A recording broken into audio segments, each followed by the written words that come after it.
నా కాలు జారెనని నేననుకొనగా యెహోవా నీ కృప నన్ను బలపరచుచున్నది. కీర్తనలు 94 అధ్యాయం 18 మన జీవితంలో కొన్ని సందర్భాలు వస్తాయి.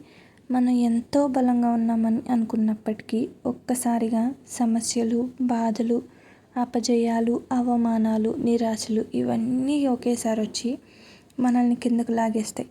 అప్పుడప్పుడు ఇక నేను నిలబడలేను, నా జీవితం అయిపోయింది అని అనిపిస్తుంది. కానీ అలాంటి సమయంలో ఈ వాక్యం మనకు ఒక గొప్ప ధైర్యాన్ని ఇస్తుంది. దావీదు తన బలాన్ని నమ్ముకోలేదు, దేవుని కృపనే నమ్ముకున్నాడు. అందుకే నా కాలు జారుతుంది అని నేను చెప్పినప్పుడు ప్రభువా నీ కృప నన్ను ఆదుకుంది అని సాక్ష్యంగా చెప్పగలిగాడు.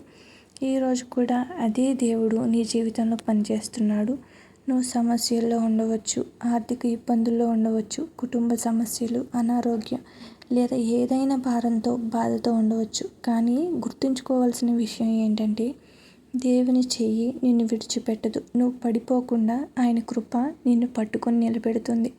కాబట్టి నిరాశ చెందొద్దు, భయపడొద్దు. దేవునిపై విశ్వాసం ఉంచండి.